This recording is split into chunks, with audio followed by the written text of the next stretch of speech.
mbirum Ousmane Sonko xam ngeen ni mbokk yi lii di ay avocat am bokk na ci ki gën a fës moom mooy maître Ciré Clédor Ly dikk na ak ñun tout à l'heure xamal ñu benn xibaar goo xamante ni moom moo jëm ci état de santé Ousmane Sonko nga xamante ne nii nekk na ci état bu critique ci wàllu wér-gu-yaramam taxoon ko nu yóbboon ko fële nga xamante ni moom mooy fanu koy faje muy hôpital principal bu fekkee fa la nekk ba léegi waaye li mat a leeral mbokk yi ngir ñu maanaam dem ci vite fait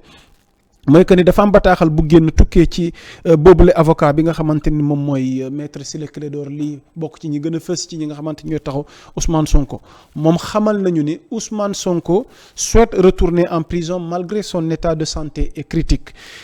ñu fàttali que ni leader de l'opposition sénégalaise bi Ousmane Sonko mi ngi boucler lu toll ci 55 jours de grève de la faim depuis son arrestation à son domicile après 55 jours de séquestration par l'État du Sénégal sous le silence assourdissant des dignitaires religieux afghans et de la communauté internationale qui a toujours assumé le rôle de garant des droits civils et politiques ainsi que des droits et libertés démocratiques. Depuis sa reprise de la grève de la faim, la détérioration de son état de santé s'est accélérée et il est à craindre le pire. Tout laisse croire que l'État qui a jeté le masque, dévoilant sa véritable nature, réfractaire aux lois qu'il viole avec arrogance et mépris à l'égard des citoyens, sans aucun respect à l'endroit de dignes et loyaux magistrats. Tout porte à croire que l'exécutif tente d'affaiblir le pouvoir spirituel auprès des disciples, car les appels et interventions de ce dernier auprès du chef de l'État n'ont à ce jour enregistré aucun résultat. Seul Ousmane Sonko a donné des résultats positifs au pouvoir spirituel en écoutant et en satisfaisant ses demandes sans rien obtenir en retour.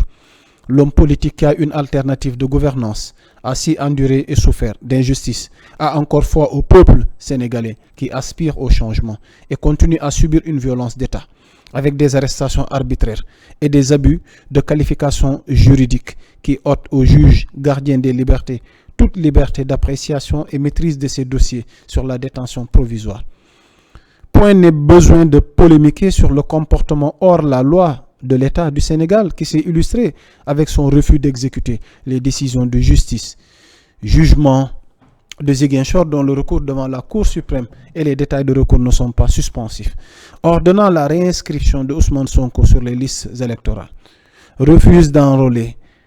à nouveau le dossier Adji Raby Sarr pour juger Ousmane Sonko en violation avec allégresse la loi. Face à autant de preuves dont la seule et entière responsabilité incombe aux autorités politiques, judiciaires, administratives, des intellectuels dégénérés et ensemble les forces de défense et de sécurité, il est à craindre qu'Ousmane Sonko ne laisse pas les autorités faire porter le chapeau de ce qui semble désormais prévisible aux autorités hospitalières. Vu l'état dans lequel il a terminé sa journée du 22 octobre et qu'il exige d'être ramené en prison.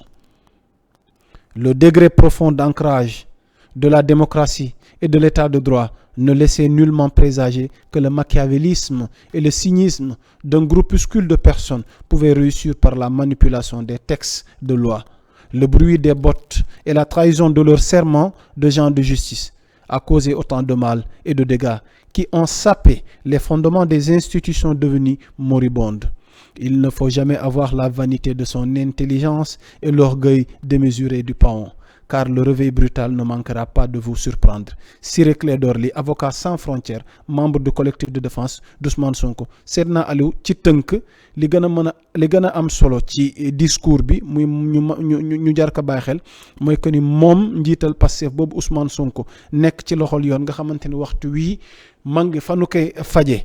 sàkku na fi mu ne ni ñuy delloo ko fa nga xamante ni nii fa leen ko jëlee woon waaw Ousmane Sonko sàkku na ñu delloo ko ñu fi nga xamante ni fa leen ko jëlee woon moom muy ca prison ba loolu nag maître Ciré Clédor Ly doon ci addu ndax nee na juróom fukk ak juróom fan ci grève de la faim depuis son arrestation biñ ko tegee loxo muy juróom fukki fan ak juróom ci ay séquestration yoo xam ne état au Sénégal dafa noppi ci maanaam kilifa diine si seen càkkutéef parce que ci biir waxtaan bi mi ngi naan kilifa diine sàkku nañ ci état bi def ay intervention mais état bi nangu leen a déglu waaye tak mel na ni tamit am na ñu ci noppi ci situation bi te war a waxuñu kon Ousmane Sonko sàkku na ci tënk mbokk yi loolee maître Ciré Clédor Ly fësal ci bataaxal goo xam ne tey génnee na ko ngir moom avocat di taxaw Ousmane Sonko ak collectif bi nga xamante ni ci la bokk ne Ousmane Sonko sàkku na ñu delloo ko fi nga xamante ni fa leen ko jëlee tey tamit Ousmane Sonko à chaque fois moom mooy faral di bàyyi xel li ñuy sàkku ci moom. Ndax chaque fois daf ci indi résultat bu positif waaye nguurug Sénégal mel na ni lépp lu ñuy sàkku ci ñoom du ñu indi résultat bu positif kon fi mu ne nii ñu fàttali leen ni lii ay kàddu maître Ciré Clédor Ly la moom moo ko fësal bésu tey ji par rapport à la situation d'Ousmane Sonko mi sàkku ñu delloo ko ca prison bi. Seydina Aliou loolu li nga xamante ne bëggoon nañ ko woon xibaar ñu ñuy teewlu ndax actualité la te itam information bu daanu la léegi ñu bëggoon leen ko partager ginnaaw loolu nag mbokk yi ñu ngi leen di nuyuwaat di leen jox seen wàccuwaay di leen baalu àq ci altine bii nga xam ne ñaar fukki fan ak ñett ci weeru octobre ngir ànd ak yéen ci jotaay waxtaan wi di pencum Senweb mi nga xamante ni mooy jotaay wi leen di jox kàddu gi ngir ngeen ànd ak ñun joxe seen gis-gis ak seen xalaat ci 77 477 21 75 kon mbokk yi defe naa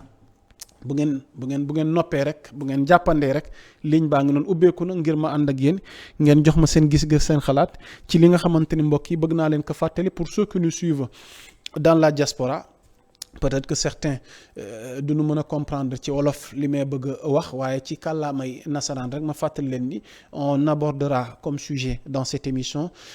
qui donne la parole aux internautes l'affaire Sonko, la guerre des communiqués entre la direction générale des élections et les avocats d'Ousmane Sonko qui répliquent tout en essayant d'apporter des arguments qui quand même voilà donc qui justifient leur position, mais au-delà de ça il y a aussi la collecte il y a aussi donc le parrainage qui est aussi question dans cette émission entre la pré-campagne